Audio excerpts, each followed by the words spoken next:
Bonjour à tous.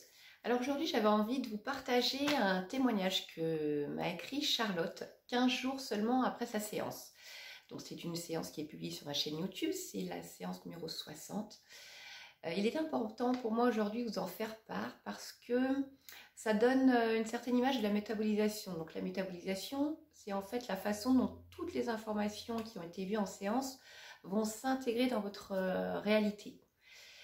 Et ce qui est surprenant, même encore pour moi aujourd'hui, après ces années d'expérience, c'est le fait que là où chez certaines personnes qui ont des problèmes, on va dire, plus modérés, on s'attendrait à ce que la métabolisation se fasse de manière plus rapide ou homogène, ce n'est pas toujours le cas.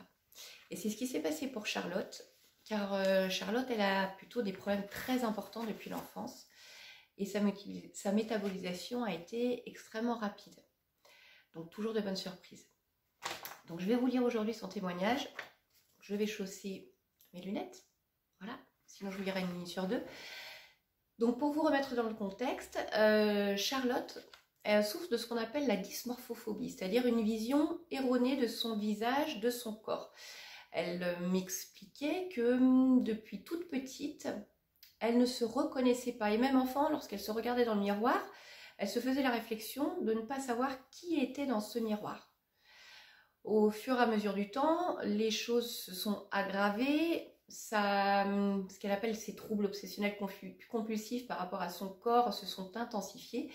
Ce qui fait qu'aujourd'hui, elle peut passer plusieurs heures dans la salle de bain à essayer de se maquiller, de se grimer, comme vraiment pour modifier son visage, pour essayer d'atteindre cet idéal. Et quand je parle d'idéal, je ne parle pas d'un idéal qu'on peut voir dans les magazines ou à la télé, puisqu'elle a l'impression de se voir comme si elle avait le regard d'une personne, le sourire d'une autre personne, comme s'il y avait plusieurs visages qui lui correspondaient, mais en tout cas pas celui qu'elle voit dans le miroir.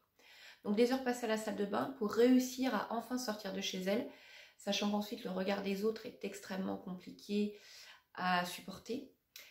Et puis malheureusement encore, malgré tout le travail qu'elle a fait, parfois, malgré ce long travail de maquillage, elle ne réussit pas à sortir chez elle. Donc elle reste enfermée chez elle. Ça crée évidemment beaucoup d'angoisse, beaucoup de souffrance. Et malgré tout ce qu'elle a essayé de mettre en place, pas vraiment d'amélioration à ce jour. Voilà. Donc voilà ce que Charlotte m'écrit. Bonjour Sophie. Eh bien, ces 2 semaines se sont passées un peu comme vous me l'aviez dit. La sensation d'être dans une machine à laver était bien présente. Là, ça commence un peu à se calmer.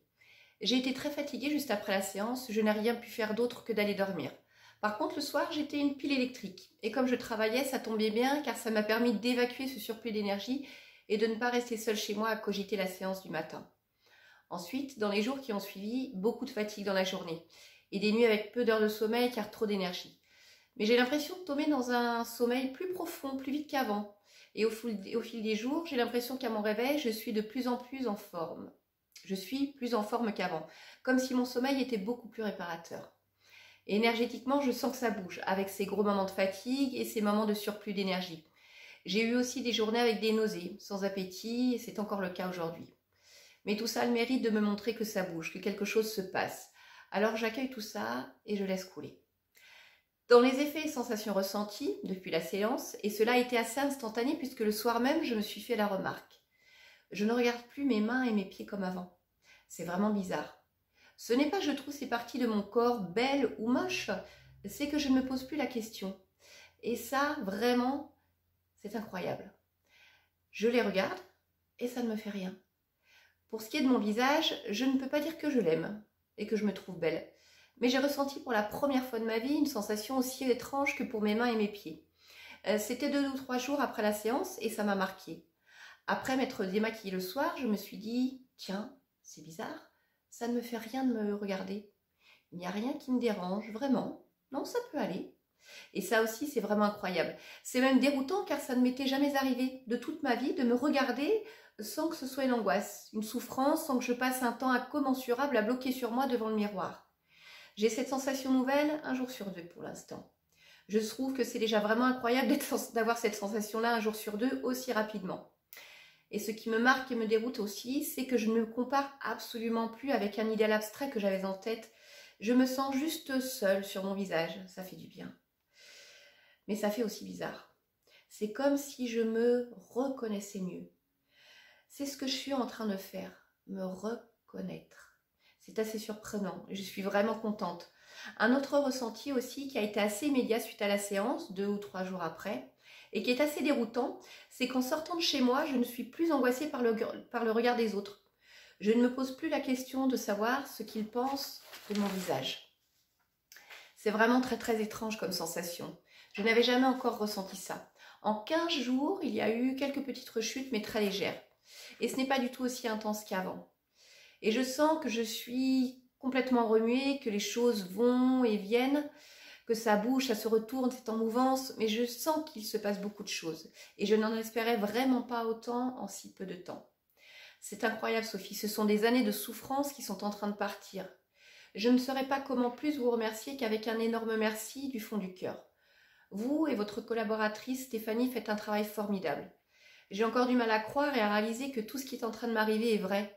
Mais comme je ne veux pas bloquer les énergies et que je souhaite vraiment que tout continue à bien se diffuser, j'essaie de ne pas trop analyser et juste d'accueillir comme ça. Je laisse venir tout ce qui passe. Pour le tabac, ce n'est pas encore gagné par contre. Mais par moments, si je fume trop, ça me donne la nausée. Donc avec un peu de chance et de volonté, je vais commencer à réduire ma consommation. Guérir de mon problème de dysmorphophobie, c'était vraiment ce qui comptait le plus pour moi, vraiment. Le reste suivra, car en étant mieux dans ma peau et dans ma tête, avec moi-même et aussi face aux autres dehors, je sais que tout coulera derrière. Je suis aussi déroutée par le fait que je n'ai absolument plus envie de sucre. Je ne vous en avais pas parlé car je voulais qu'on se concentre sur mon problème de dysmorphophobie et mon trouble obsessionnel compulsif par rapport à mon corps. Mais j'ai toujours été accro au sucre. J'avale une plaquette de chocolat par jour. Depuis la séance, il me reste une dizaine de plaquettes chez moi et je n'y ai jamais touché. C'est vraiment incroyable et déroutant de ne plus avoir cette compulsion du jour au lendemain. Ça a totalement disparu. Voilà Sophie pour mon long retour de post-séance. Bien cordialement et encore merci à vous et Stéphanie du fond du cœur. Voilà, donc forcément, quand je reçois ce genre de témoignage, je suis extrêmement touchée. Touchée parce que, touchée et surprise de la rapidité avec laquelle parfois les choses peuvent s'améliorer. Et puis touchée parce que je sais que cette personne, depuis qu'elle est enfant, elle se sent mal, elle souffre, qu'elle n'a trouvé aucune solution. Et ça reste pour moi toujours une chose merveilleuse. Je n'ai pas envie d'utiliser le mot de miracle parce que miracle, on dirait que c'est un coup de baguette magique. Et non. La métabolisation, ce n'est pas une baguette magique, c'est ce que je vous dis. On a l'impression parfois d'être dans une machine à laver. Il y a toutes les émotions qui remuent, qui brassent, beaucoup de changements qui se mettent en place. Des liens qui se défont, des choses, des cassures parfois, parce que les choses qu'on avait pu choisir à un moment donné, c'était quand la conscience n'était pas libre, donc ce n'était pas les bons choix. Donc la métabolisation peut être difficile, mais qui a dit que le changement était facile? Pas moi en tout cas. Mais par contre, est-ce que ça vaut le coup? Oui, c'est sûr que ça vaut le coup. Voilà, donc j'espère pouvoir vous proposer très rapidement des témoignages filmés, voilà, vidéo, mais je manque un petit peu de temps, je vous avoue. Bien sûr, j'inviterai avec grand plaisir Charlotte d'ici quelques semaines. On va lui laisser encore quelques semaines, quelques mois, parce que là, c'est vraiment tout frais. Et on verra vraiment comment ça a bougé pour elle. Et j'espère pouvoir vous le partager, vous le partager avec elle. Je vous souhaite de passer un très bon week-end. Je vous remercie encore d'être aussi nombreux à me suivre. Et puis vous savez, vous pouvez me retrouver comme d'habitude sur Facebook, Instagram, Messenger et bien sûr ma chaîne YouTube. N'hésitez pas à vous abonner, un petit pouce bleu si vous aimez mon travail. Et puis les commentaires sont toujours les bienvenus. Des questions, j'y répondrai avec plaisir. Merci à tous.